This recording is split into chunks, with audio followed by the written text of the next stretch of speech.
Hey guys, this is Mr. Gran. This is lesson 7.2 on similarity. In this video, we're going to talk about what similarity means, as well as how to determine whether or not two shapes are similar and what their scale factors are. So, what does it mean to be similar? Similar means, geometrically means, the same shape but a different size. If you think about when you're zooming in and out on an image on your computer or your phone, the shape doesn't change, it just becomes larger or smaller as you zoom in and out. It doesn't stretch horizontally but not vertically, right? Everything stays proportionally the same. In similar figures, in two similar figures, if they're similar, the corresponding angles are all the same. So this angle and this angle are the same, these two angles are the same, and these two angles are the same. And corresponding sides are proportional, meaning that they're all multiplied by the same amount. So if we're going from our pre-image A to our image B, then each side should be multiplied by the same amount.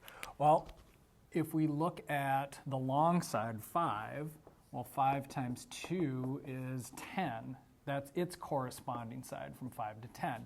If we look at the side 4, 4 times 2 is 8. That's that corresponding side. And 3 times 2 is 6, this corresponding side. So it all matches up, and this has a scale factor, K, of 2, because everything is twice as big on this triangle as it is on this triangle. All right, so determining whether or not two figures are similar, and if so, what is that scale factor? Order matters a little bit here. We want to always work this as the ratio. We want the old over the new, right? So we want, the new over the old. Right, we want to look at it that way. So if we're going from JML to SNP, that means that this is the old one and this is the new one, right? Now I need to do these ratios as corresponding sides. So looking at this, we have two right triangles. Let's start out with the hypotenuse of each one. So we've got 30 over 75. And if we reduce that, they're both divisible by 15. This reduces to 2 over 5. And now if you're doing it in your calculator, we could also do this as a decimal, which is 0.4. All right, so we did that. Now, let's look at one of the other two sides. I'm going to start with this 60. Now, I notice that 60, it goes between the right angle and that single arc. So I want to match it up with the side that connects those two angles, right? So that's going to be the 24. Those are the two numbers that I'm going to use.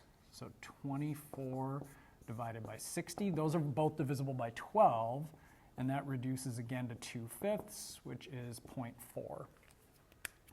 All right, then for the last one, we just match up the remaining two sides, which would be 18 and 45. Meant to do that. Both of these are divisible by 9, and that also goes to 2 over 5, which is 0.4. So are these two similar? That would be a yes. And then if similar, determine the scale factor. Our scale factor K is equal to 2/5 or 0.4. All right, same idea. We want to decide if these two rectangles are similar. Now we don't have to do all four sides. We only need to do two of them because we know that if they're rectangles, then these are congruent, the top and the bottom and the left and the right.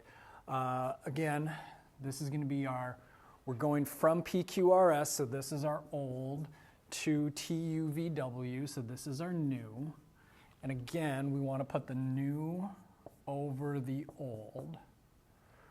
All right, so one of them is going to be 16 over 12.